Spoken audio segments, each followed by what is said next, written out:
Plani i qeverisë për të moshuarit nga pensioni 13 tek heqja e taksave dhe ulja e çmimit të energjisë. Qeveria shqiptare ka miratuar strategjinë e moshimit dhe planin e veprimit 2025-2030, një dokument gjithëpërfshirës që synon përmirësimin e jetesës së të moshuarve në vend përmes lehtësirave ekonomike, rritjes pensioneve dhe mbështetjes sociale.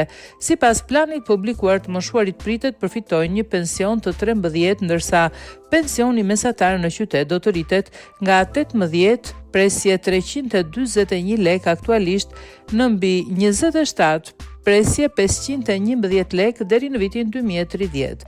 Në zonat rurale, pensionisti parashikohet të arrijë në 16 presje 576 lek. Paralelisht, qeveria synon indeksimin e diferencuar të pensioneve sipas të ardhurave me fokus në rritjen e pensioneve më të ulta, lehtësira për të moshuarit, heqja e taksës së pronës për personat mbi 60 vjeç, heqja e taksës vjetore për automjetet për të moshuarit mbi 65 vjeç, ulja e çmimit të energjisë elektrike dhe përfshirja në listën e klientit në nevojë.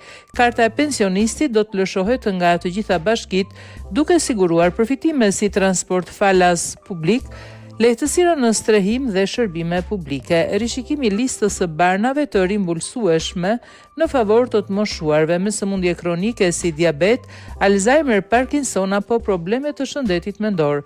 Për pensionistët që vijojnë të punojnë, plani parashikon ulje të tatimit mbi pagën dhe bonuse sipas performancës. Qeveria thekson se këto masa do të shoqërohen me fushata informuese për të rritur ndërgjegjësimin mbi të drejtat dhe mundësitë e kësaj kategorie. Reforma e pensioneve gjithashtu parashikon rritjen graduale të moshës së daljes në pension me qëllim barazimin më të shpejtë të saj për burrat dhe gratë në përputhje me kërkesat e Bashkimit Evropian. Në këtë kuadër do të rishikohet edhe formula e përllogaritjes pensioneve dhe ligji për sigurimet shoqërore.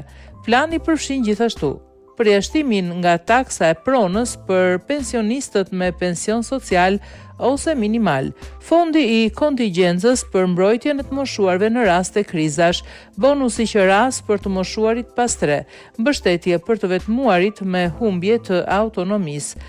Ky dokument shënon një ndërhyrje të më të gjera të dekadës së fundit në përballimin e plakjes së popullsisë në Shqipëri, që sipas ekspertëve është ndër sfidat më të mëdha fatgjata për vendin.